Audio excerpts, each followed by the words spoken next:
Chers collègues, la parole est désormais à Madame Maridou Aeschlimann du groupe Les Républicains pour 4 minutes.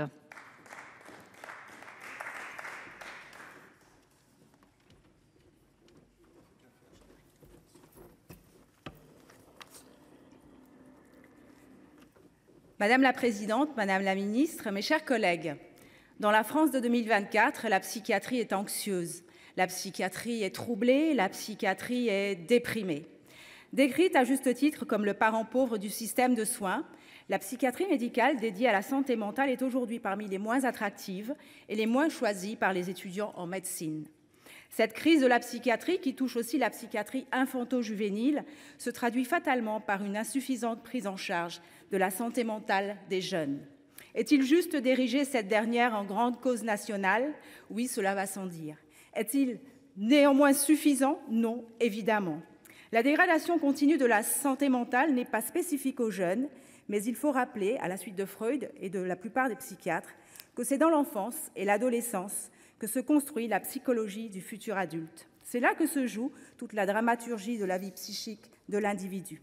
C'est donc bien en amont de l'âge adulte que les politiques publiques doivent intervenir, non seulement pour les soins somatiques, mais également pour les soins psychiatriques. Or, elles en sont bien loin et les chiffres sont alarmants. Depuis 2020, en France, la santé mentale des jeunes ne cesse de se dégrader. Toutes les études tirent la sonnette d'alarme. En 2023, le rapport du Haut Conseil de la famille, de l'enfance et de l'âge alerte sur l'augmentation de la consommation de médicaments psychotropes par les enfants et les adolescents. D'après la Cour des comptes, 1,6 million de mineurs souffrent d'un trouble psychique.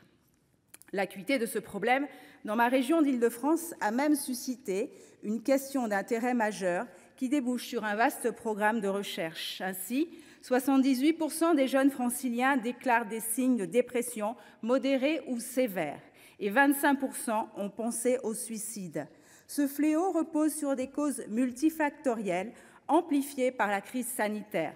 Délitement de la sphère familiale, difficile accès aux soins, accentué par les inégalités sociales, emprise des réseaux sociaux, violences croissantes et harcèlement scolaire. Tout cela est aggravé par la stigmatisation sociale persistante des maladies mentales, bien mise en évidence par Maria Melchior, spécialisée dans la santé mentale. Il est plus que temps de neutraliser cette évolution ravageuse. Il faut davantage former les professionnels qui travaillent auprès des enfants au repérage de leur fragilité.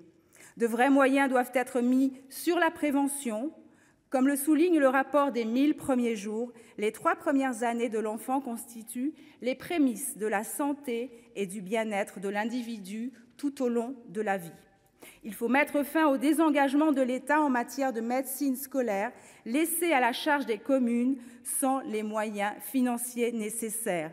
L'État doit recruter des médecins et des infirmiers dans les écoles, des assistantes sociales dans les collèges et les lycées et des accompagnants d'élèves en situation de handicap en nombre suffisant au lieu de les mutualiser. L'offre de soins médico-psychologiques et psychiatriques doit également être renforcée. Il faut aussi mieux lutter contre le harcèlement en régulant l'usage des réseaux sociaux chez les plus jeunes et en responsabilisant les parents. Enfin, il est impératif de mieux soutenir les familles et de renforcer la fonction parentale.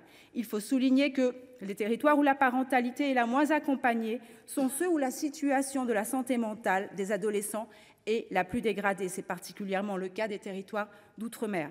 Le soutien à la politique familiale passe aussi par le développement d'équipes d'intervention à domicile spécialisées en santé mentale pour accompagner les jeunes mères ou encore un allongement et une meilleure valorisation du congé parental. Ériger la santé mentale en grande cause nationale est une bonne chose. Mais Madame la Ministre, en l'absence d'un ministère de plein exercice en charge de la famille, dans ce nouveau gouvernement, nous risquons de dénoncer les conséquences sans véritablement attaquer les causes. Je vous remercie. Merci, chers collègues.